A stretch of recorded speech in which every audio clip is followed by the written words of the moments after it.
Olá, meus amados irmãos, eu vos cumprimento com a santa e gloriosa paz do nosso amado Salvador Jesus Cristo. É com muito prazer e alegria que nós estamos aqui mais uma vez para trazer para vocês o conteúdo que será estudado na lição número 7 da revista Lições Bíblicas da CPAD, que tem como título O Ministério de Profeta. Lembra você, meu querido irmão, que nós estamos estudando neste trimestre sobre dons espirituais e ministeriais, servindo a Deus e aos homens com poder extraordinário. Já estudamos sobre os dons espirituais, dons de elocução, dons de poder, dons de revelação. Você encontra essas lições no nosso canal, estão ali para que você possa acessá-las e assim possa rever essas lições se você ainda não assistiu. E quem sabe você está conhecendo o nosso canal hoje, você pode ir lá e ver essas lições sobre os dons espirituais, lições profundas que falaram profundamente no nosso coração e têm alertado muitos irmãos e obreiros através do conteúdo que nós deixamos para vocês aqui neste canal. Mas agora nós já começamos na semana passada a falar sobre dons ministeriais. Falamos sobre o dom ministerial de apóstolo e agora falaremos sobre o dom ministerial de profeta. Antes de prosseguir, temos duas coisas a fazer antes de ir para a nossa lição. Primeiro é pedir a você que está nos conhecendo hoje, que faça a sua inscrição no nosso canal, que deixe o seu like, e você que já nos conhece, que deixe o seu comentário. Nós temos o prazer de responder a cada comentário que é feito em nossas lições. Segunda coisa que nós sempre fazemos antes da nossa lição é uma breve oração, porque nós entendemos que sempre que estamos diante da palavra do Senhor, nós devemos reverenciá-la e devemos pedir ao Espírito Santo de Deus que nos guie em tudo aquilo que vamos falar. Portanto, vamos fazer esta oração junto comigo? Vamos orar ao Senhor. Pai querido, em nome de Jesus, te agradecemos a oportunidade que temos de mais uma vez estar aqui para poder transmitir para os teus filhos esta lição. Que o teu Espírito esteja conosco, nos guiando, nos orientando em tudo que iremos falar. É a nossa oração, em nome de Jesus. Amém e amém. Vamos então para a nossa lição, meus amados irmãos. Se você puder, tem em suas mãos aí a revista da CPAD, em suas mãos. Se você puder, tenha ao seu alcance alguns exemplares da Bíblia Sagrada. Eu tenho aqui 2, mais um exemplar da Bíblia Sagrada, e tenho aqui também um livro auxiliar, o Manual Bíblico de Halley, que, se precisarmos, nós iremos utilizar durante essa lição. É importante que você tenha na sua mão uma canetinha, um lápis, que você possa fazer as anotações, porque nós sempre trazemos um conteúdo adicional. Ou seja, não está na revista e você precisa anotar para que você possa utilizar quando você estiver desenvolvendo a sua aula em classe junto com os seus alunos. Então, acompanhando a nossa revista e observando o que ela trouxe para nós, nós iremos apresentar para vocês algumas telas e, na medida em que fomos mostrando para vocês, nós vamos comentando e acrescentando um conteúdo para que você possa utilizar durante a exposição. Vamos lá? Nosso texto áureo se encontra na primeira carta que o apóstolo Paulo escreveu aos Coríntios, capítulo 12, versículo 28. O versículo que diz assim: E a uns pôs Deus na igreja, primeiramente apóstolos, em segundo lugar, profetas, em terceiro, doutores, depois, milagres, depois, dons de curar, socorros, governos, variedade de línguas. Primeira carta aos Coríntios, capítulo 12, versículo número 28. Nós já fizemos uma exposição detalhada sobre este versículo numa lição anterior.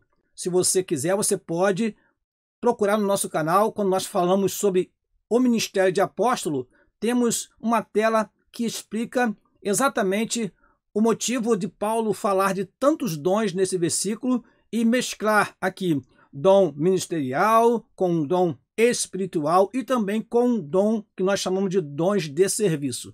Portanto, aproveite e vá lá e assista esse vídeo que você vai aprender mais profundamente a respeito deste versículo. Prosseguindo, vamos para a nossa verdade prática. O ministério de profeta é fundamental para a Igreja de Cristo nos nossos dias, ou nos dias atuais, como diz a nossa revista da Escola Dominical. Repetindo, o ministério de profeta é fundamental para a igreja nos dias atuais. Precisamos de profetas em nossos dias? Sim, precisamos. Mas que tipo de profeta é este que nós precisamos? Vamos aprender durante esta aula. Vamos lá? Prosseguindo, temos a nossa leitura bíblica em classe e você pode nos acompanhar na sua revista ou então observar na tela o versículo que nós já deixamos aqui para você nos acompanhar. Vamos ler? 1 Coríntios capítulo 12, versículo 27 a 29 é o primeiro texto e Carta aos Efésios capítulo 4, versículo 11 a 13 é o segundo texto. Vamos ao primeiro texto. Ora, vós sois o corpo de Cristo e seus membros em particular. E a uns Deus pôs na igreja, primeiramente apóstolos, em segundo lugar profetas, em terceiro doutores, depois milagres, depois dons de curar, socorros, governos, variedades de línguas. Porventura, são todos apóstolos? São todos profetas? São todos doutores? São todos operadores de milagres? Vamos ao segundo texto. E ele mesmo deu uns para apóstolos, e outros para profetas, e outros para evangelistas, e outros para pastores e doutores, querendo o aperfeiçoamento dos santos para a obra do ministério, para a edificação do corpo de Cristo, até que todos cheguemos à unidade da fé e ao conhecimento do Filho de Deus, a varão perfeito, à medida da estatura completa de Cristo.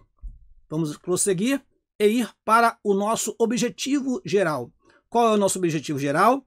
Expor o desenvolvimento do ministério de profeta. Então, este objetivo geral se subdivide em 3 objetivos específicos. E você, meu caro professor, que tem estes objetivos específicos na sua revista, queria que você observasse algo importante no último objetivo específico. Vamos chegar nele e vamos explicar. Qual é o primeiro objetivo específico desta lição, segundo a nossa revista? Descrever a função do profeta no Antigo Testamento. Este é o primeiro objetivo específico. O segundo, explicar o ofício do profeta no Novo Testamento. E terceiro e último, na nossa revista está escrito assim, na revista, esclarecer o verdadeiro do falso profeta. Não tem sentido. Obviamente houve um erro aqui na hora de digitar. Na realidade, o que temos aí na nossa lição é distinguir o verdadeiro do falso profeta. Então troque na sua revista a palavra esclarecer por distinguir, porque é isso que será feito no terceiro tópico desta lição. Amém? Vamos então avante e entrar na nossa lição, entrar na nossa introdução. Diz assim a nossa introdução. A lição desta semana versa sobre o dom ministerial de profeta. Estudaremos alguns aspectos deste dom à luz da Bíblia. É claro, irmãos, é uma aula de escola dominical, então não podemos falar de todos os aspectos.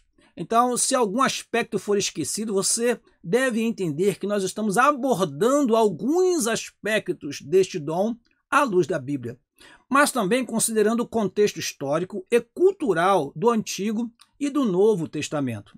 O ministério de profeta é altamente importante para os nossos dias, pois, de acordo com o ensino dos apóstolos, tal ministério tem um valor excelso para a igreja de qualquer tempo e lugar. Esta é a nossa introdução. Então, vamos prosseguir e para o nosso quadro que nós trouxemos na lição anterior, que fala sobre os ministérios e o compromisso com a palavra. Está em destaque ali o segundo ministério, ou seja, o ministério que nós estamos estudando nessa lição, o ministério de profeta. E como nós falamos na lição anterior, o ministério de apóstolo é aquele que estabelece a palavra. Nós falamos aqui sobre a importância dos primeiros apóstolos e deles terem deixado para nós o que chamamos de doutrina dos apóstolos, fundamento dos apóstolos. E os profetas, o que eles fazem? Os profetas apontam a palavra, mostram a palavra, exortam através da palavra, animam através da palavra, usam a palavra para confrontar algumas situações e mostrar que Deus não está se agradando com aquele comportamento, que Deus não está se agradando com aquela atitude. Então o profeta vai apontar a palavra e olha, não é isso que está na Bíblia. Nós devemos seguir assim conforme as Escrituras está nos mostrando. E é por isso que é importante falar esta palavra nesta introdução, porque quando olhamos no Antigo Testamento, nós vamos ver profetas que trabalharam exatamente no tempo em que a palavra de Deus foi esquecida, em que a vontade de Deus foi esquecida. Houve um tempo que o livro, o translado da lei, que deveria estar diante do rei, foi esquecido. E alguém disse, achou-se o livro da lei. E a profetisa, então, levou o povo novamente à obediência à palavra. O profeta aponta a palavra e diz, vocês precisam andar segundo a palavra, vocês precisam cumprir a palavra. Veja como é importante termos o profeta em nossas igrejas. Alguns chegam a dizer que não existem mais profetas, mas não é isso que a Bíblia diz. Nós vamos ver que no Antigo Testamento e no Novo Testamento nós temos profetas sim. E quando a Bíblia diz que o próprio Senhor Jesus Cristo deu uns para profetas, é sinal que esse ministério deve estar presente na igreja ainda em nossos dias. Vamos prosseguir e vamos para esta ilustração que nós trouxemos também na última aula, e eu quero destacar aqui, está ali um círculo mostrando o que é o ministério profético, que ele faz, incentiva e encoraja os construtores do edifício chamado Casa de Deus. Amém? Prosseguindo, vamos então para o primeiro tópico da nossa lição. O profeta do Antigo Testamento. Vamos lá. Conceito. O profeta do Antigo Testamento era a pessoa incumbida para falar em nome de Deus. Daí a ideia que o profeta é um porta-voz. Ele é um embaixador. Ele é alguém que traz uma mensagem que não é dele, recebeu a mensagem de Deus e ele vai transmitir a palavra que veio de Deus para o povo. Então, ele é um porta-voz, ele é um embaixador para falar para toda a nação israelita e até mesmo a povos ou nações estrangeiras ou estranhas, como diz aí a nossa revista. Quando lemos lá em Jeremias, capítulo 1, versículo 5, é isso que nós encontramos. Vamos ler. Livro do profeta Jeremias, capítulo 1, versículo de número 5. Diz exatamente assim. Antes que te formasse no ventre, te conheci, e antes que saísses da madre, te santifiquei. As nações te dei por profeta. Então o profeta ele pode receber uma mensagem que é para uma pessoa, uma mensagem que pode ser para uma nação, uma mensagem que pode ser até para nações estrangeiras. Já no início dessa lição, nós destacamos o quê? Nós destacamos o profeta Samuel, que foi importantíssimo na história dos hebreus. Eu tenho aqui nas minhas mãos o Manual Bíblico de Halley. Ele diz o seguinte a respeito do profeta Samuel. Página 168 diz assim, a palavra profeta ocorre ocasionalmente antes de Samuel, como, por exemplo, em Gênesis 20, versículo 7 e Êxodo 7, versículo 1.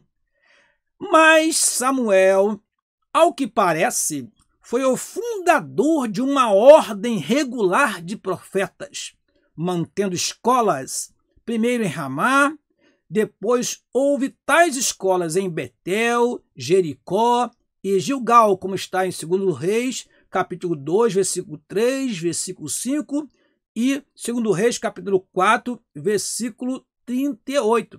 Veja a importância do profeta Samuel, que também foi um sacerdote de Deus. Portanto, destacamos aqui a sua importância na história de Israel. Olha o que diz mais o nosso livro, este livro.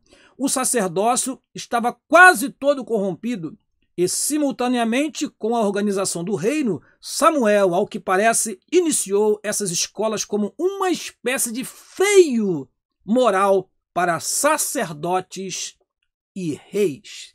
Prosseguindo, temos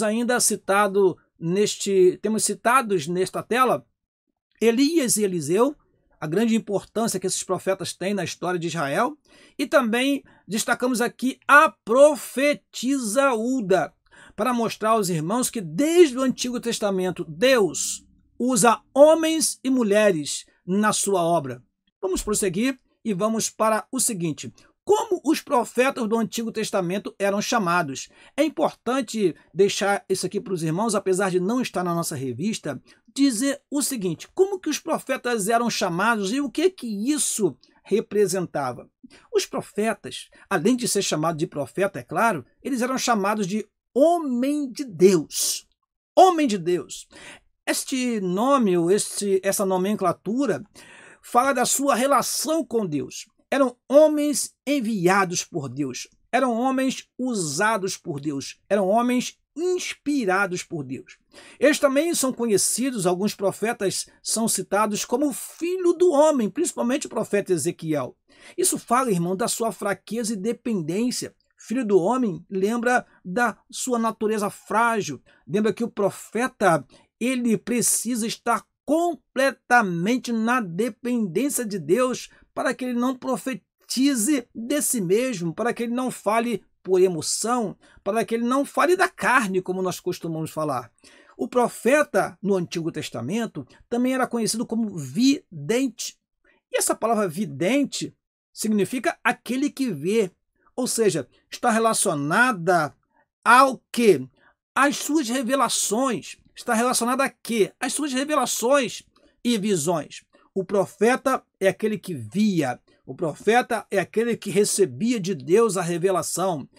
Outro nome dado aos profetas, eu acho interessante citar isso aqui, filhos dos profetas. Aqueles que andavam com os profetas, os aprendizes de profeta, eles estavam sob uma liderança e eles eram chamados de filhos dos profetas.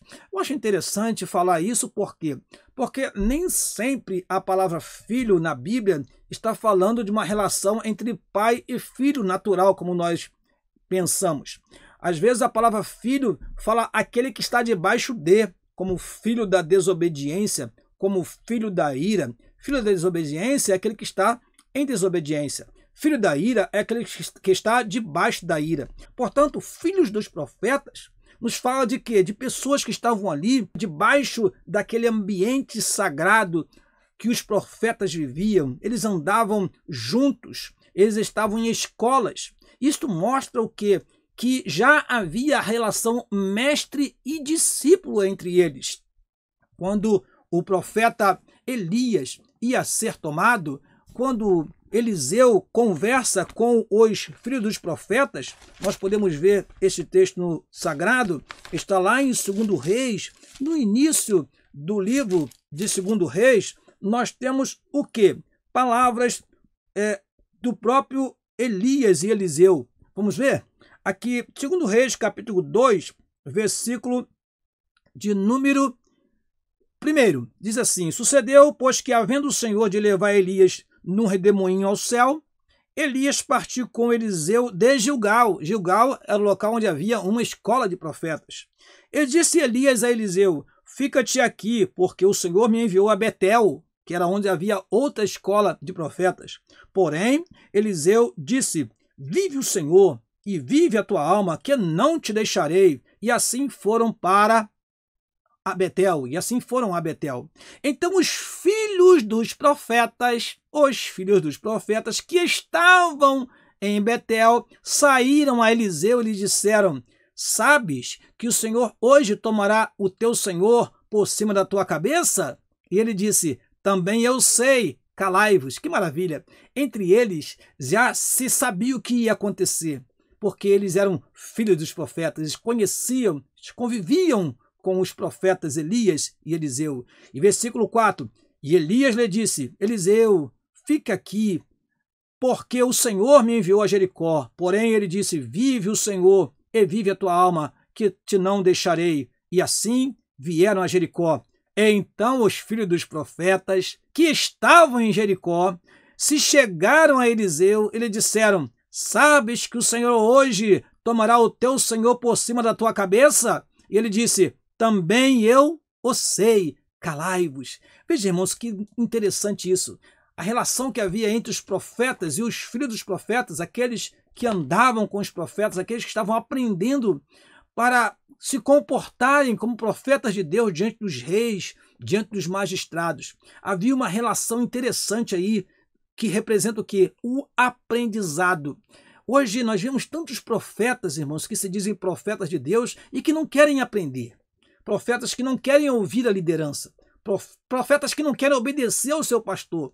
Mas aqui no texto sagrado nos mostra que os filhos dos profetas andavam junto com Elias e Eliseu. Para o quê? Para um aprendizado. Para que quando chegasse o momento de serem usados por Deus, eles já conhecessem como proceder, porque aprenderam com seu mestre. Outro versículo que eu acho importante destacar é o que está em 1 Samuel capítulo 9, versículo 9, que fala sobre a palavra vidente. Olha o que diz esse versículo, é um versículo explicativo. Antigamente em Israel, indo alguém consultar a Deus, dizia assim, vinde e vamos ao vidente, porque ao profeta de hoje, antigamente se chamava vidente. Então era comum chamar um profeta anteriormente de vidente. E depois, então, nós vemos apenas na Bíblia citando a palavra profeta, porque este é o termo mais apropriado para aquele que exerce essa função de transmitir a palavra, que nem sempre tem visões, nem sempre tem revelações, mas sempre tem de Deus uma palavra. E aí que a gente entende a função do profeta nos dias atuais. O profeta nos dias atuais não é o que fica profetizando. Não.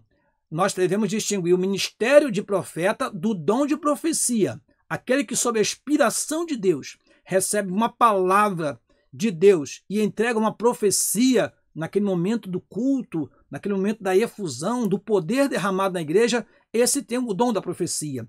Agora, o profeta é aquele que profere a palavra de Deus e que traz de Deus uma palavra para exortar, para nos animar, para fazer com que nós sejamos exortados, consolados e edificados, como diz a palavra do Senhor, e promovendo o crescimento do corpo de Cristo, como está escrito em Efésios capítulo 4, versículo 12. Vamos então ao segundo item desse primeiro tópico. Diz o seguinte, o ofício. Vamos ler rapidamente e eu creio que você não terá dificuldade de entender pelo que nós já expomos nas telas anteriores. Qual era o ofício do profeta do Antigo Testamento? Primeiro, recebiam a revelação e desvendavam o oculto, como aconteceu com Daniel.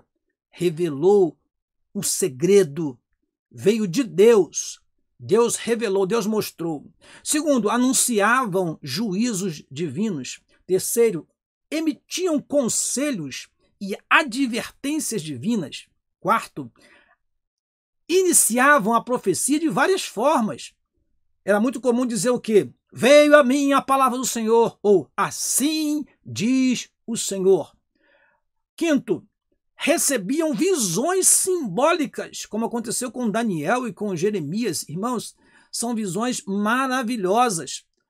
Visões que não eram relacionadas apenas à vida daqueles homens naquele momento, mas que vão ainda acontecer. Profecias que estão para se cumprir ainda.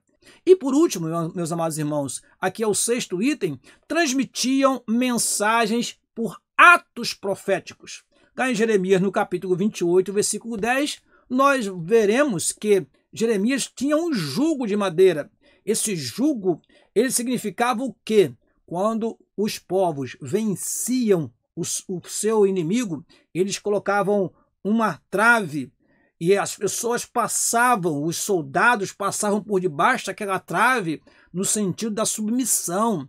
Aquilo significava que a partir daquele momento eles estavam submissos, eles estavam debaixo da autoridade, do poder do reino vencedor, daquele que hoje venceu na batalha.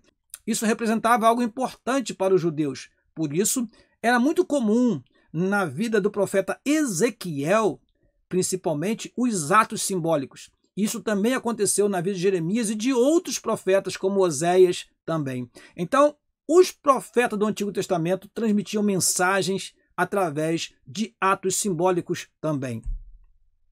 Prosseguindo, é importante relatar isso aqui. Antes do período dos reis, já havia profetas. Nós temos ali Gênesis capítulo 20, versículo 7, onde o próprio Abraão é chamado de profeta. Nós temos Deuteronômio capítulo 34, versículo 10, que diz algo maravilhoso. Eu quero ler para você este versículo. Deuteronômio capítulo 34, versículo 10, diz exatamente assim: E nunca mais se levantou em Israel profeta algum como Moisés, a quem o Senhor conhecera cara a cara. Moisés foi um profeta que Deus tinha um diálogo com ele. Deus falava com ele cara a cara. Ele recebia de Deus a palavra e transmitia ao povo com todo o vigor, com toda a autoridade de quem tinha momentos particulares com Deus. Moisés passava momentos com Deus e trazia para o povo a revelação, trouxe para o povo os mandamentos, trouxe para o povo como deveriam agir em relação ao tabernáculo. Toda a estrutura do tabernáculo foi revelada a Moisés e Moisés trouxe ao povo. Portanto, este versículo ele é muito importante nós citarmos aqui nesta aula.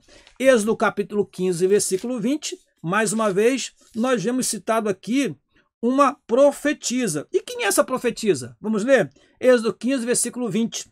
Então Miriam, a profetisa, a irmã de Arão, tomou o tamborim na sua mão e todas as mulheres saíram atrás dela com tamborins e com danças. Então nós temos o quê? Profetas e profetisas antes do período dos reis. Agora, preste atenção, irmãos, no que aconteceu. No início do Reino Unido, eram conselheiros no Palácio Real. A princípio, ou quando o povo ainda estava reunido, quando na liderança de Saul, de Davi e de Salomão, os profetas eles eram conselheiros do rei. Após a divisão do reino de Israel, eles foram perseguidos, irmãos, pois suas mensagens confrontavam-se com a prepotência da nobreza, a dissimulação dos sacerdotes e a injustiça social. Nós temos na revista vários versículos que comprovam isto. Portanto, a partir deste momento em que o reino se dividiu, a idolatria, irmãos, tomou conta do povo do norte e do sul, Israel ao norte, Judá ao sul, Israel muito mais do que a nação de Judá, porque Israel logo no seu início já inaugurou, foi inaugurado com idolatria, com altares sendo erguidos, para que o povo não fosse a Jerusalém, e então se misturou a idolatria com a adoração a Deus.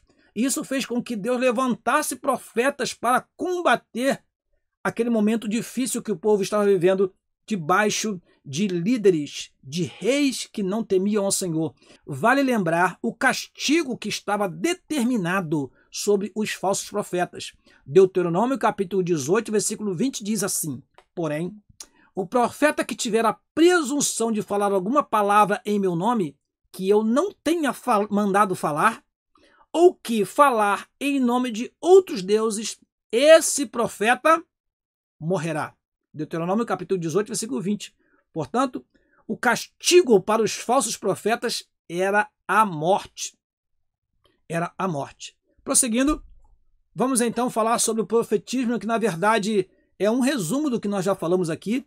De acordo com o dicionário teológico da CPAD, o profetismo foi um movimento que surgiu no período aproximado do século VIII a.C., tanto em Israel como em Judá. O objetivo desse movimento era qual? Qual era o objetivo? Restaurar o monoteísmo hebreu, combater a idolatria, denunciar as injustiças sociais e proclamar o dia do Senhor, além de reavivar a esperança messiânica. Foi nesse tempo que os verdadeiros profetas em Israel foram cruelmente surrados, presos e mortos. Prosseguindo, vamos então para o segundo tópico da nossa lição, e aí nós entramos na nossa lição de fato, quando vamos falar sobre o profeta em o Novo Testamento. Vamos lá, irmãos. Primeiro, a importância do termo profeta em o Novo Testamento. Há de se destacar algumas coisas. Primeiro, presente entre os ministérios. Quando olhamos os profetas, a primeira coisa que nos chama a atenção é que estão presentes entre os ministérios os profetas. Uns foram chamados para apóstolos, e outros para profetas, e outros para evangelistas, e outros para pastores, e outros para doutores. Portanto, primeira observação, os profetas estão citados entre os ministérios. Segundo, não por acaso, o termo profeta aparece na segunda posição da lista apresentada em 1 Coríntios capítulo 12, versículo 28, e em Efésios capítulo 4, versículo 11, meus amados irmãos. Ora, veja a importância que é dada a essa função ministerial. Profetas são citados e, biblicamente, está assim, em segundo lugar, profetas. Então, se eles são citados nesses dois textos sagrados, mostra o quê? A sua importância para a igreja do Senhor. Terceiro, o profeta é identificado 3 vezes na Epístola aos Efésios como alguém que acompanha os apóstolos. A Bíblia denota a importância do ministério de profeta na liderança da igreja do primeiro século. Nós vamos mostrar isso também daqui a pouquinho. Então, irmãos, é importante notar que os profetas estão no Novo Testamento. Alguém chega a dizer que não temos profetas depois de João Batista. Mas não é isso que a Bíblia mostra. O que vamos ver é que os profetas agora fazem parte de um ministério junto com outros integrantes do ministério, que é o apóstolo, o evangelista, pastor e doutor. E como temos visto aqui nestas lições, trabalham em comum acordo como a mão de Deus operando na igreja. Então o profeta não é mais aquele profeta do Antigo Testamento que vem apenas para trazer uma mensagem condenatória, que vem apenas para trazer uma revelação ou desvendar um mistério oculto, escondido. Não. O profeta agora ele vai exercer uma função ministerial e vai ter um compromisso muito grande com a palavra de Deus. Vamos então para a tela seguinte para ver os 3 textos que estão em Efésios capítulo 2, versículo 20, Efésios capítulo 3, versículo 5 e Efésios capítulo 4, versículo 11. Vamos lá? Primeiro versículo. Edificados sobre o fundamento dos apóstolos e dos profetas, de que Jesus Cristo é a principal pedra de esquina. Segundo versículo, o qual, noutros séculos, não foi manifestado aos filhos dos homens, mas agora tem sido revelado pelo Espírito aos seus santos apóstolos e profetas. Terceiro versículo, e ele mesmo deu uns para apóstolos e outros para profetas, e outros para evangelistas, e outros para pastores e doutores. Então, irmãos, fazendo uma breve análise destes 3 versículos, o que nós encontramos? Primeiro, que o fundamento da igreja está o quê? Está sobre o fundamento, está sobre a pedra de esquina, que é o Senhor Jesus Cristo, é claro, mas está escrito assim, edificados sobre o fundamento dos apóstolos e dos profetas. Eles, os apóstolos e profetas, lançaram a pedra. Eles, os profetas e os apóstolos, trabalharam na construção da igreja. E olha, irmãos, ainda trabalham, se nós observarmos estas funções, o apóstolo como um desbravador e o profeta como alguém que traz a palavra de Deus, nós precisamos sim dessas funções em nossos dias. O ensinamento do segundo versículo é o quê? É que os profetas e apóstolos receberam o quê? Revelação do Espírito Santo. Então, olha a importância que é dada aos profetas neste versículo. E por último, nos mostra que o próprio Senhor Jesus deu apóstolos e profetas. E aí eu abro já um parênteses para dizer o quê?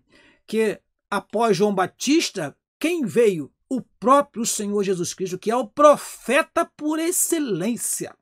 E esse profeta por excelência, chamado Senhor Jesus Cristo, ele deu uns para profetas. Eu vejo, então, irmãos, Jesus Cristo como um elo de ligação entre o Antigo e o Novo Testamento no ministério profético.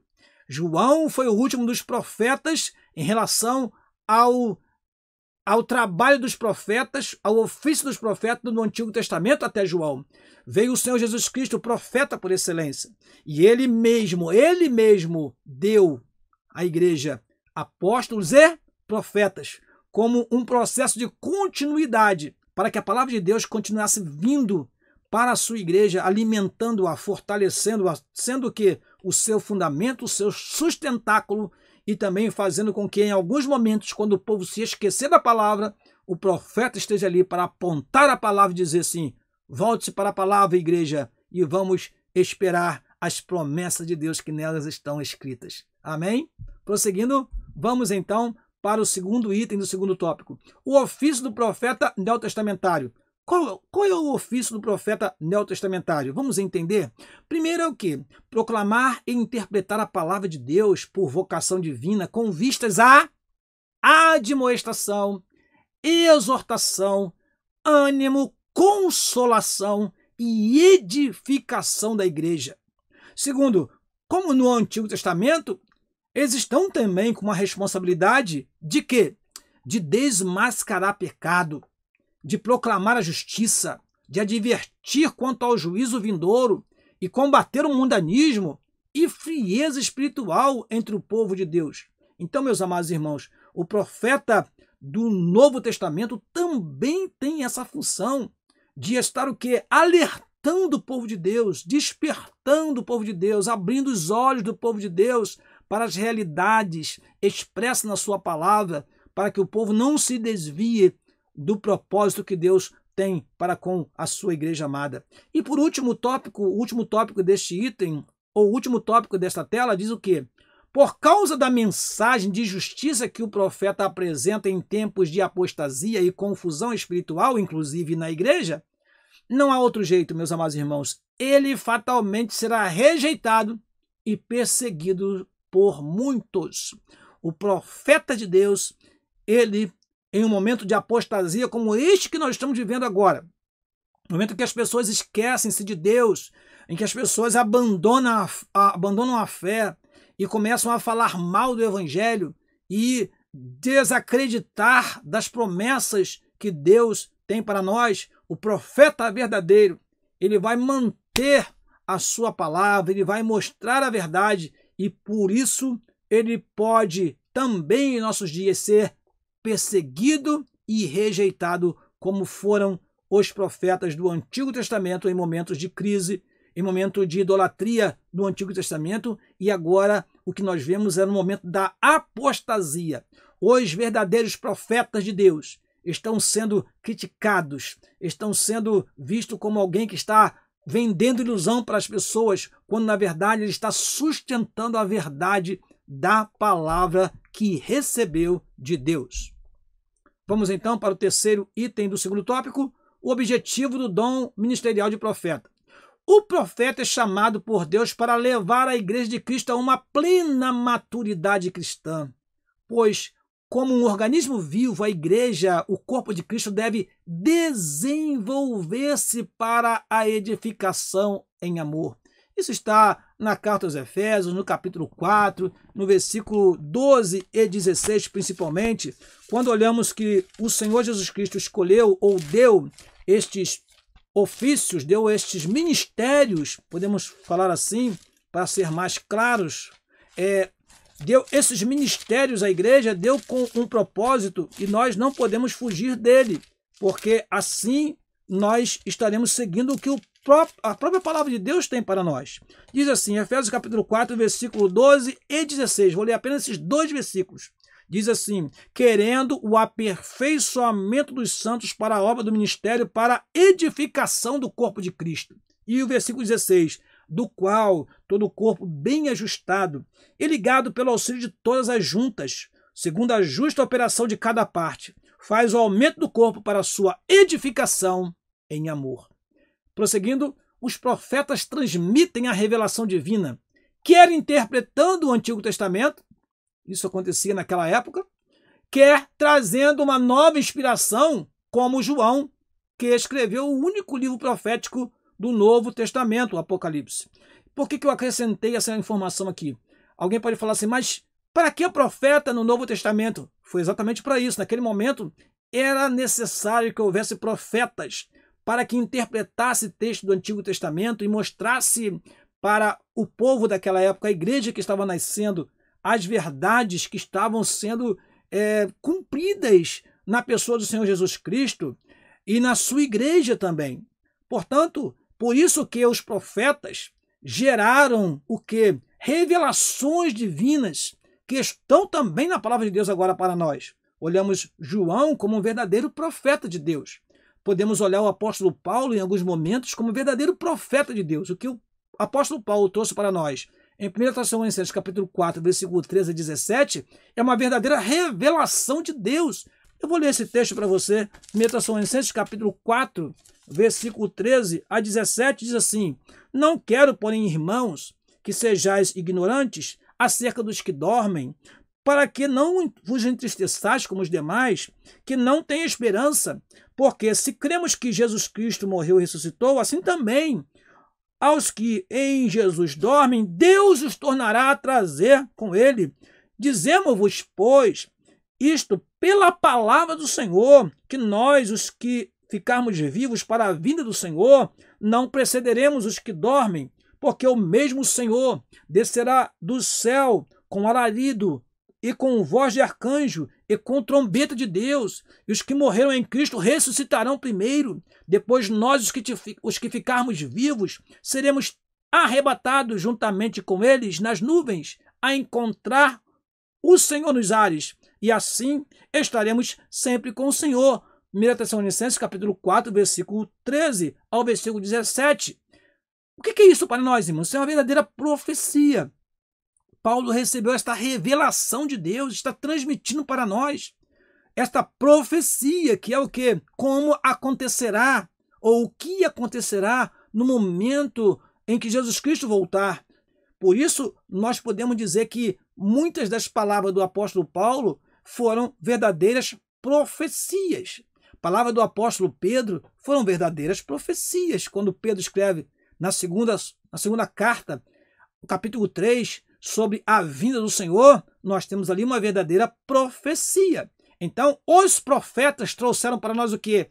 A revelação divina, para, a partir dela, nós estarmos confiantes naquilo que Deus lhes mostrou, e a partir daí nós firmamos a nossa fé na doutrina e no fundamento dos apóstolos e dos profetas. Prosseguindo, eu queria mostrar nessa tela algo que não está na nossa revista, mas acho importantíssimo para que você possa entender, irmãos, a respeito do profeta no Novo Testamento. Veja só, nós temos profeta no Novo Testamento? Temos. Antes da inauguração da igreja, nós temos Ana. Está escrito assim na palavra do Senhor. E estava ali a profetisa Ana, filha de Fanuel, da tribo de Azer. Ana era uma profetisa. João Batista foi um profeta do Novo Testamento antes da inauguração da igreja. Entre esses dois tempos, nós temos o ministério do Senhor Jesus Cristo, que é o profeta por excelência. E após, então, a vinda do Senhor Jesus Cristo, após a sua estada aqui na terra, após os seus 3 anos e meio, foi inaugurada, foi fundada a igreja do Senhor. E a partir daí nós temos profetas, meus amados irmãos. Após a inauguração da igreja, nós temos quem? Vamos mostrar alguns destes. Atos capítulo 11, versículo 27, nós temos profetas da igreja em Jerusalém. Está em Atos capítulo 11, versículo 27. E naqueles dias desceram profetas de Jerusalém para Antioquia. Dentre estes profetas, tinha um profeta que nós temos o seu nome no versículo seguinte. E, levantando-se um deles, por nome Ágabo, dava a entender pelo Espírito que haveria uma grande fome em todo o mundo, e isso aconteceu ao tempo de Cláudio César.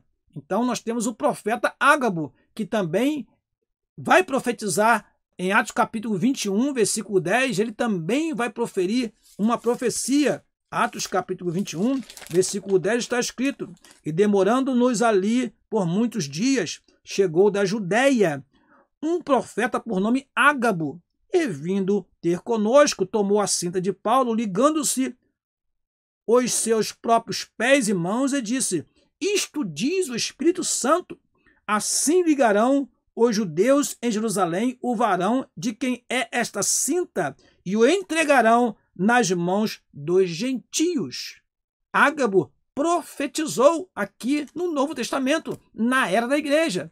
Nós temos também, irmãos, e isso é muito pouco citado, eu faço questão de citar isso nesta aula, Judas e Silas. Esse Judas, ele só é citado nesse texto. Judas e Silas eram também pessoas influentes na igreja em Jerusalém, mas que também eram profetas. Olha o que diz Atos capítulo 15, versículo 22, depois 32 a 34. Versículo 22 diz assim: então pareceu bem aos apóstolos e aos anciãos, com toda a igreja, eleger varões dentre eles e enviá-los com Paulo e Barnabé a Antioquia, a saber, Judas, chamado Barsabás, e Silas, varões distintos entre os irmãos. Eles se destacavam entre os irmãos. Eles tinham um bom exemplo entre os irmãos. Mas o versículo 32 e 34 diz assim: depois, Judas e Silas, diz a palavra do Senhor, que também eram profetas. Eles eram profetas. Exortaram e confirmaram os irmãos com muitas palavras. E olha, irmãos, eu quero chamar a atenção dos irmãos para o versículo seguinte. Diz assim: e detendo-se ali algum tempo, os irmãos os deixaram voltar em paz para os apóstolos. Foi dada liberdade para que eles voltassem aos apóstolos, depois de estarem entre os irmãos ali em Antioquia, e trazer a carta que foi emitida lá pelos apóstolos em Jerusalém. Agora, vemos o versículo seguinte, versículo 34. Mas pareceu bem a Silas ficar ali. E se você é estudante da Bíblia, vai logo perceber que logo após, Paulo e Silas vão para uma missão. Silas era um profeta. Paulo, nós podemos dizer que ele também foi um doutor. Ele era um doutor da lei, mas ele foi um grande ensinador, razão pela qual deixou para nós 13 livros que fazem parte do compêndio aqui do Novo Testamento. Então, irmãos amados, olha que interessante. Silas era o quê? Ele era um profeta. Agora, um profeta que, junto com Paulo, fez uma grande missão, uma grande obra para o Senhor, realizando a segunda viagem missionária do apóstolo Paulo, junto com Silas. A primeira viagem ele foi com Barnabé, a segunda viagem ele foi com Silas. Então, resumindo aqui, Judas e Silas também são citados como profetas. Nós temos ainda profetas e doutores em Antioquia. Em Atos capítulo 13, versículo 1, está escrito: na igreja que estava em Antioquia havia alguns profetas e doutores, e aqui são citados vários nomes.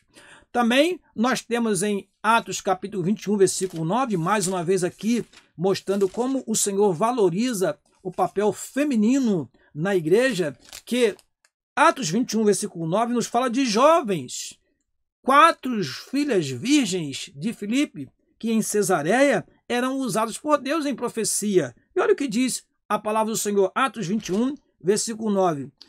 Vou ler o versículo 8 primeiro.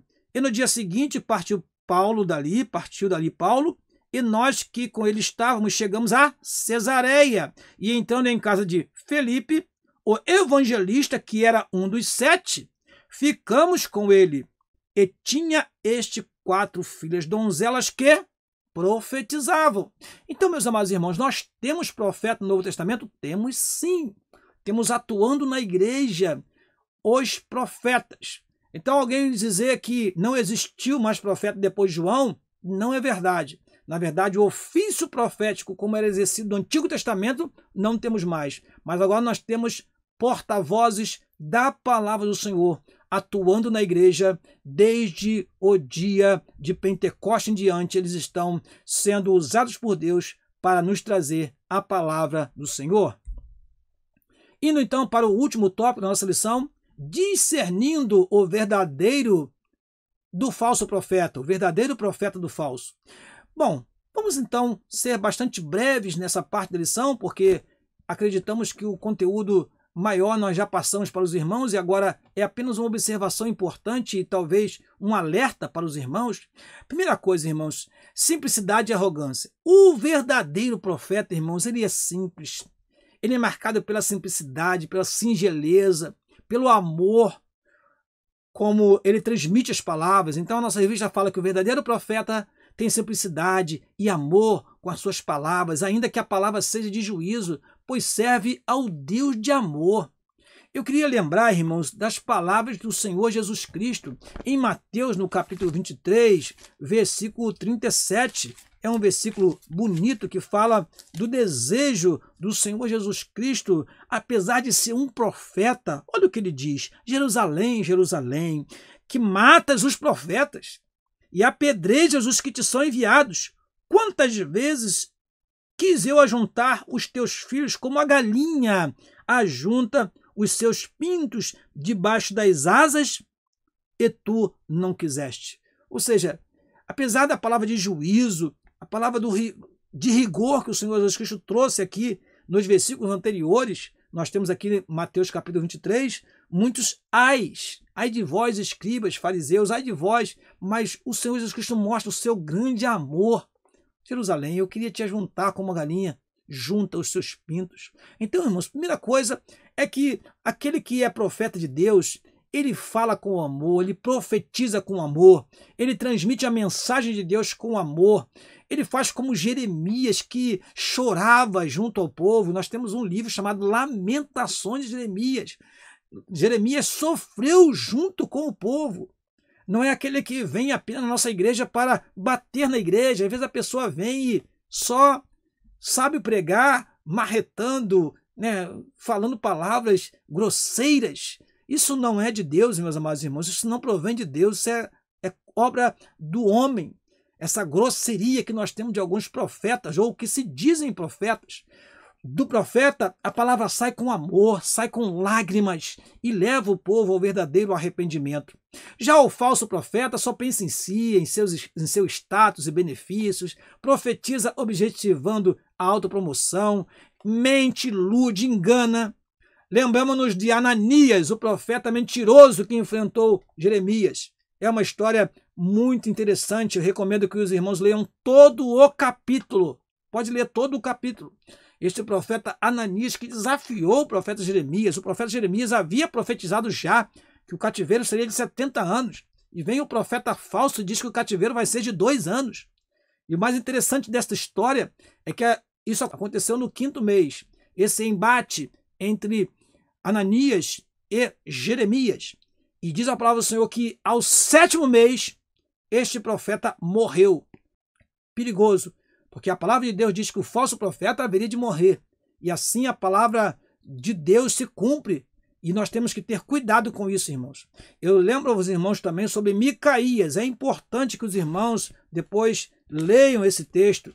Eu quero destacar apenas 4 versículos desse texto. 2 Reis, capítulo 22, versículo de número 19 a 23, que diz, aliás, 1 Reis, primeiro livro dos Reis, capítulo 22, versículo 19 a 23, diz assim: Então disse ele, ouvi, pois, a palavra do Senhor.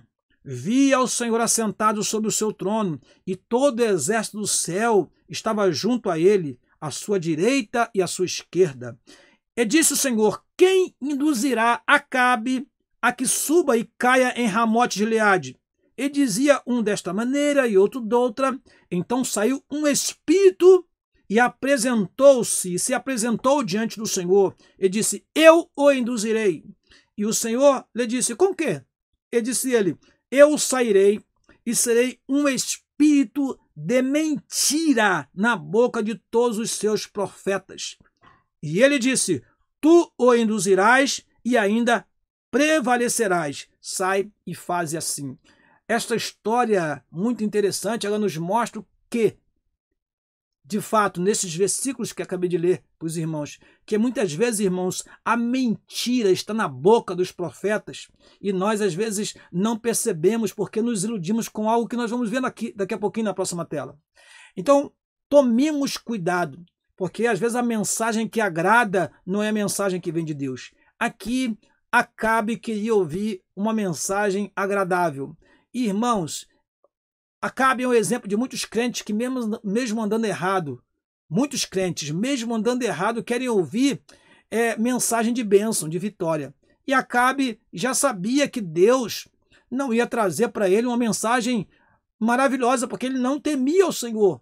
Então, por isso, houve todo esse debate aqui entre Acabe e Micaías, mas o que nós aprendemos nesse texto é que, às vezes, a pessoa, por querer ouvir uma palavra agradável, deixa de ouvir a palavra de Deus para ouvir um espírito de mentira. Tomemos cuidado com isso, irmãos, porque às vezes nós temos em nossos púlpitos pessoas que não estão pregando mensagem vinda de Deus, não. Eles podem estar nos iludindo, nos enganando, trazendo para nós histórias que não são verídicas, trazendo para nós revelações que não são verdadeiras. E muitos estão acreditando em profecias falsas e estão se desviando da fé. Tomemos cuidado com isso, meus amados irmãos. Prosseguindo, como conhecer então e como discernir o verdadeiro profeta do falso? Pelos frutos os conhecereis. Jesus disse que os conheceríamos pelos seus frutos, pois o resultado ou fruto do que o profeta diz e faz revela o seu caráter. Irmãos, profetas de Deus que profetizam coisas que não se cumprem, profetas de Deus que não têm uma vida correta diante do Senhor, isso não é profeta coisa nenhuma. Na realidade, irmãos, nós temos que ter cuidado mesmo. Que são esses frutos? Que tipo de resultado tem do seu trabalho? O que eles nos mostram? Existem profetas que chegaram a fundar igrejas, não vou citar os seus nomes aqui, mas que foram profetas que tinham uma vida imoral. Temos profetas que, durante a sua trajetória de vida espiritual, não foram exemplo para a sociedade. Homens que eram infiéis, homens que eram polígamos, homens que desafiaram as autoridades, homens que mentiram, alguns dizendo que conheciam o hebraico e não conhecia. E aí se fundou seitas que hoje se espalham pelo mundo. Através do quê? Através de uma profecia falsa, através de um profeta falso. Pelos frutos nós conheceremos, porque o fruto revela o caráter do profeta. Logo, você conhecerá de onde procede a árvore, o profeta. Lembre-se de que não devemos diferenciar o verdadeiro profeta do falso pela performance ou pelo espetáculo, mas pelos frutos que eles produzem. Às vezes nós julgamos pela aparência, pela eloquência, pela roupa que veste, pela forma que se traja, pela forma que se comporta, pela sua maneira de dialogar e de convencer. Alguns chamam de lábia, né? Pela sua palavra sedutora, pela sua palavra que faz com que muitas pessoas chorem e às vezes se iludem com a performance deste profeta, mas esquece de olhar para os seus frutos. Esquece de olhar como está a sua família. Será que ele realmente tem uma estrutura familiar exemplar para ser um porta-voz da palavra de Deus e ganhar credibilidade com isso? Irmãos, tomemos cuidados com os falsos profetas e vamos fazer a diferença conforme a palavra de Deus nos orienta. E aqui, indo para o último item desta lição, apesar de o profeta, de o falso profeta, ser arrogante e iníquo, ele fala com grande eloquência. E isso basta para que ele seja tido como verdadeiro? Obviamente não. Cuidado, irmãos. A oratória, ela pode ser aprendida. E muitos acabam iludindo suas plateias com a sua oratória. Não tenha medo, diz a nossa revista. Na autoridade do Espírito Santo, acautele-se dos falsos profetas. Seja prudente. O Espírito Santo, mediante o Evangelho, te fará discernir a procedência desses enganadores. Não se deixe conduzir por eles.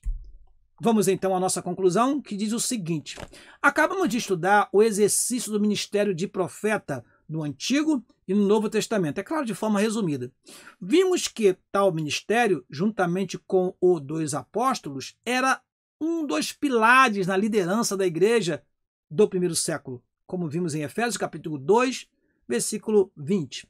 Apesar de, ao longo da história da igreja, o ministério de profeta ter perdido preeminência, sabemos o quanto ele é importante para a vida espiritual da igreja de Cristo. O profeta do Senhor, com autoridade e sabedoria divina, deve desmascarar as injustiças, o falso profetismo e primar pela edificação da igreja do Senhor Jesus. Que Deus levante os legítimos profetas. Amém. Eu termino aqui convidando o querido irmão e irmã que nos assistiu até este presente momento para a lição de número 8. Na lição de número 8 estudaremos sobre o ministério de evangelista. Eu termino aqui agradecendo a você por estar conosco nesta lição, estudando aqui conosco mais uma vez, e eu quero deixar mais uma vez aqui um abraço para toda a minha família, a minha esposa, irmã Leila, os meus filhos Elias e Letícia, e quero deixar aqui um abraço para o pastor Samuel da Silva, meu pastor presidente. Deus abençoe a todos vocês, que Deus vos dê uma aula maravilhosa e que sejamos estimulados a continuar aprendendo a palavra de Deus através dessas lições preciosas da Escola Dominical. Deus te abençoe, meu amado irmão, fique em paz e nos encontramos na próxima semana, em nome de Jesus. Amém.